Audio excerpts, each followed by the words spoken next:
Hi, Namaste. My name is Henry. Today I'm doing a presentation on the bookstore of the Ramana Ashram. This bookstore has been in operation for more than 95 years. From the very beginning, Bhagavan understood how important it was to give this wisdom, this knowledge to the people visiting him.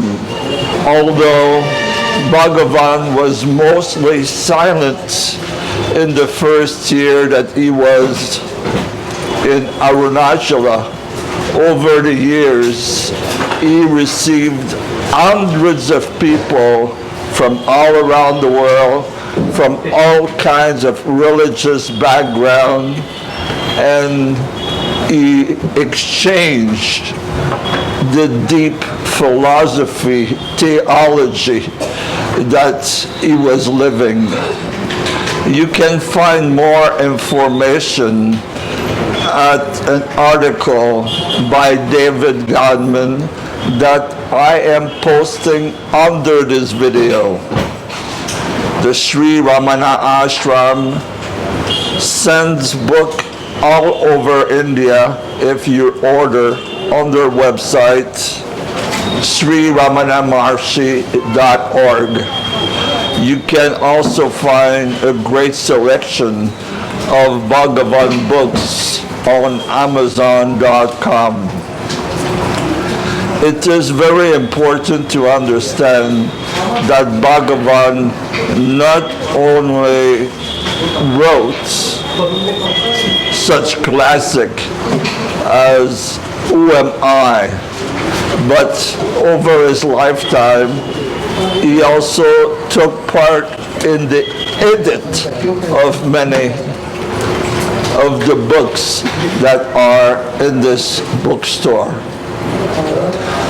For those who are new to this theology, Bhagavan is called Maharishi, which means great sage. The information, the wisdom, the knowledge that are contained in the books are considered highest wisdom on this planet. Psychologists like Carl Jung praise the work of Bhagavan.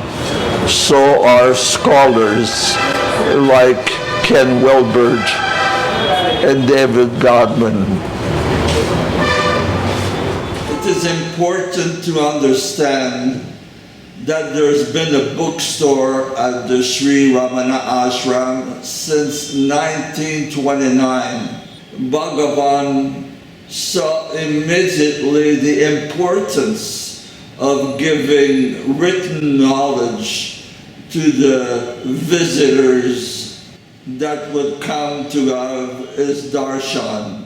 Because from the beginning, Bhagavan knew that the method of vichara, self-inquiry, could be taught to the people coming for advice on what enlightenment is all about.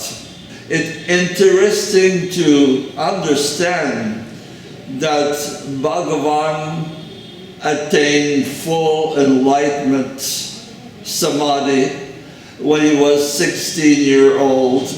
He came to Tiruvannamalai, lived in samadhi on the sacred mountain of Arunachala, and gradually his followers brought him books and scriptures and the work of such luminaries as Adi Sankaracharya. And by reading these books, Bhagavan understood that what he was experiencing, his great samadhi, has been taught for thousands of years in the Hindu scriptures and in the literatures of saints. people love Bhagavan Sri Ramana Maharshi because they have read about his wonderful life of enlightenment.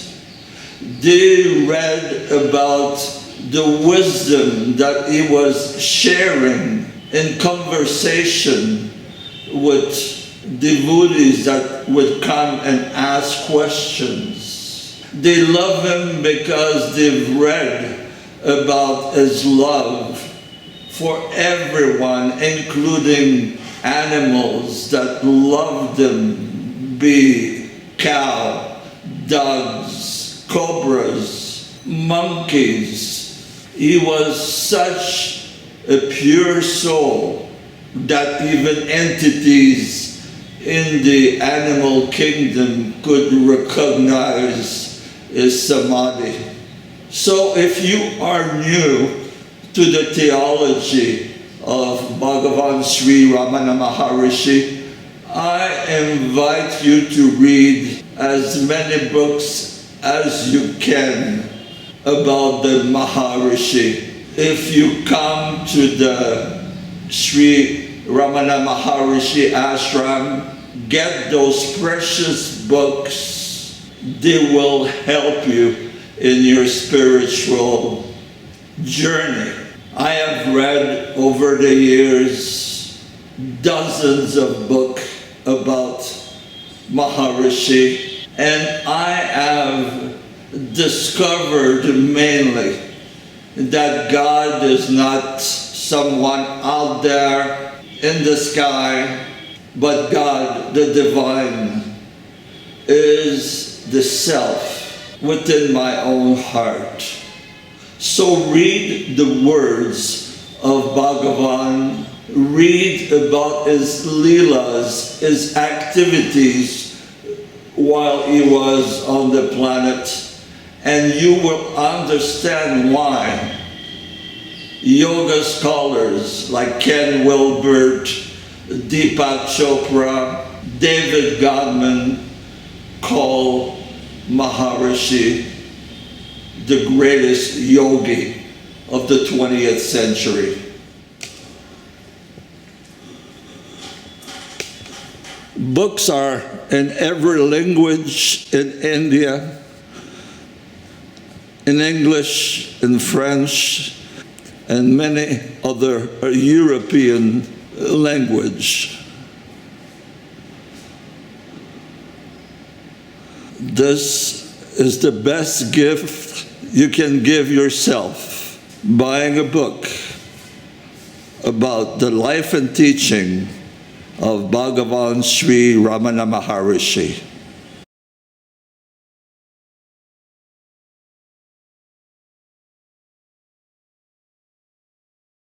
Today I have the great honor of interviewing Mr. Krishna.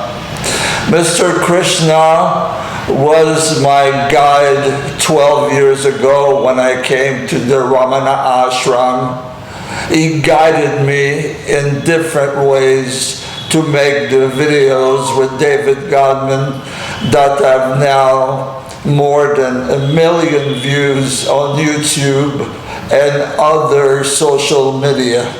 I would like you to tell the story of your grandfather living with Bhagavan.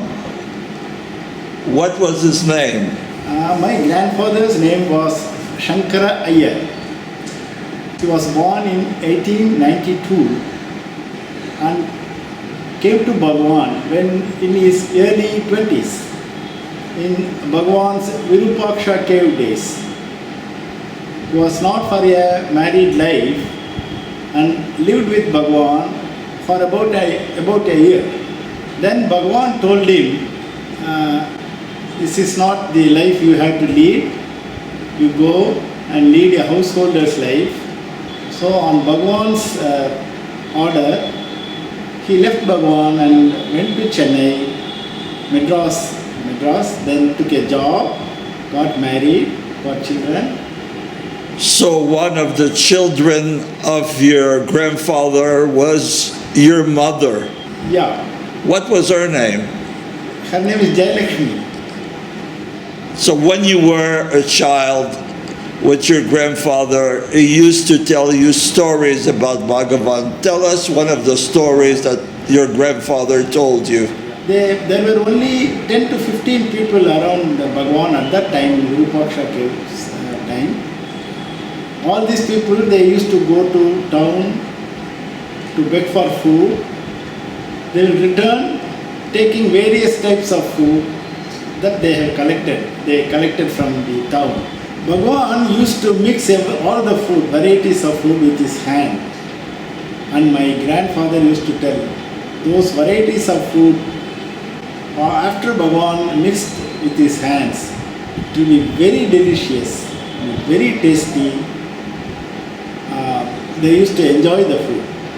Another thing he taught us, what Bhagavan used to do, was not wasting the food. In a leaf, you collect all the food at the center and eat slowly so that it will not spill over, the food will not get wasted. That one thing he taught us. So although Bhagavan, you've never met him in the body, you feel his presence constantly in your heart in this ashram. Yes. Why? Because there had never been a feeling that Bhagavan is not there. He is there. His presence is more felt now. More felt now when he was living in the body. So his guidance is there. His silent help is there. Bhagavan is there. We've talked, you and me, about Arthur Osborne stating that it is good to bring the attention to the heart as you do Vichara. Do you agree? Yes. Because the all other centers, they prescribe. The Agnya Chakra, the Sahasrara, everything is a seat of intellect. These are all made of thought force, whereas the heart is full of feeling, love, silence. These are all the heart is the seat of all this. Love, silence.